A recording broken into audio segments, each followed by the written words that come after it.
I'm Savannah and this is Safari Savvy Reptiles. Today we're going to compare leopard tortoises to redfoot tortoises. We have two hatchlings here. This is our leopard tortoise and then this is our redfoot tortoise hatchling. These guys still have their egg tooth, which is like a little nodule on the tip of their nose. That's actually how they break out of the egg. They scratch and scratch and scratch until they pop out of the egg. They will lose this egg tooth as they get a little bit older. Now this little cutie here is actually hiding from us, but this is actually residual from where his yolk sac was when they're first born. They actually have a bubble underneath and it's going to be their yolk there. So that'll close up over time. This guy, oops, sorry, I didn't mean to fling your lettuce. He actually has his closed up already.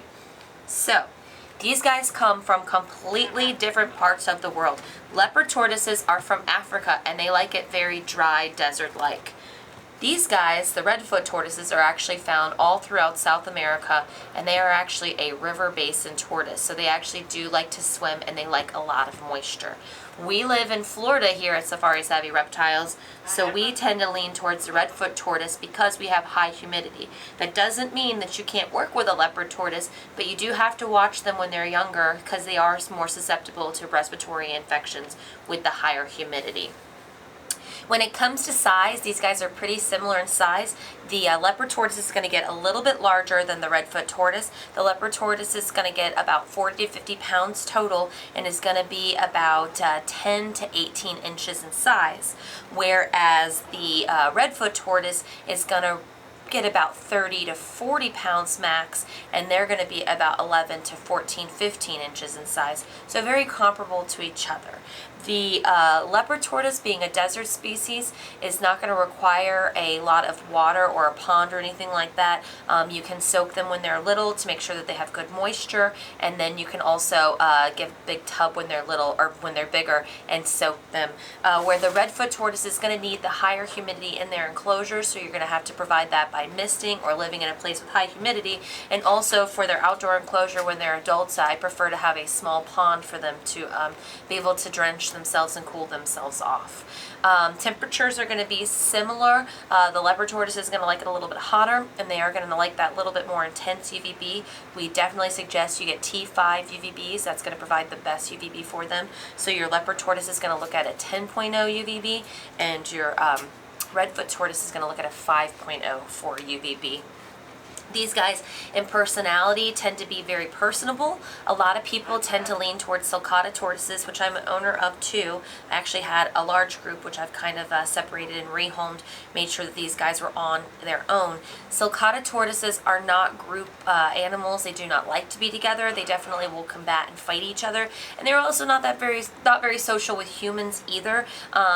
Some of them will be, and they are food driven, so you can train them with food, but they're not going to be, I'd say, as affectionate as a leopard tortoise or a redfoot tortoise would be.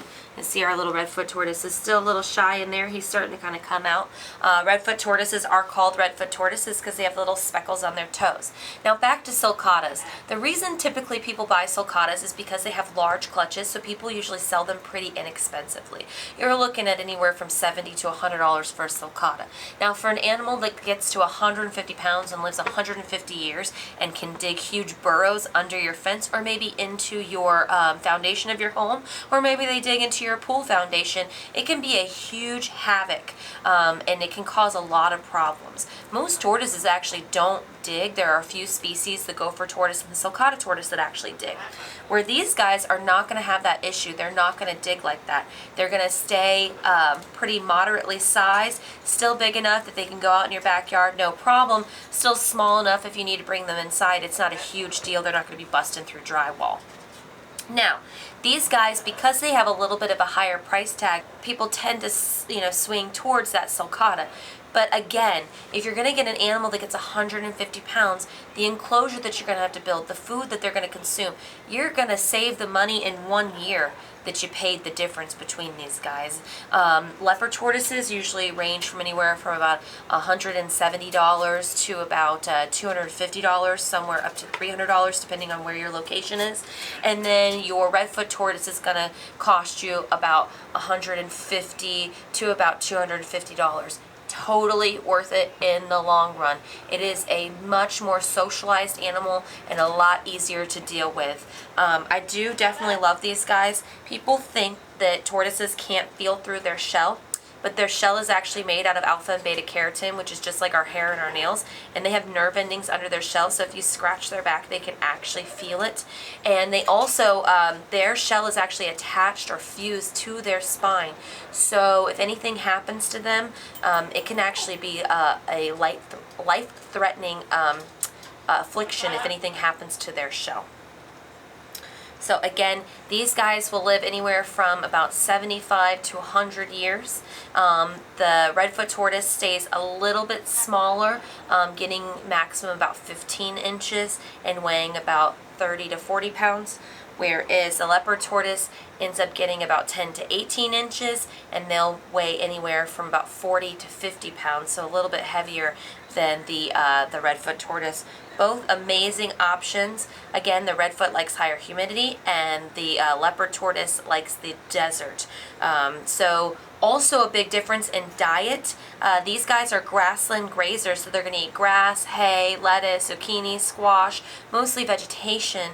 And the redfoot tortoise is actually an omnivore, so they'll actually eat protein from time to time. So they'd actually eat carrion, dead animals in the wild. They'll eat fruits, bananas, they'll eat papaya, mango, cactus, zucchini, squash. So they're going to eat more vegetation as well as protein and fruits. I hope you enjoyed watching this video. If you have any questions about any of these tortoises or any of the tortoises that I mentioned in this video, please comment below. If you want to follow us for more amazing animal content, like and share and follow us. Thank you so much and enjoy your day.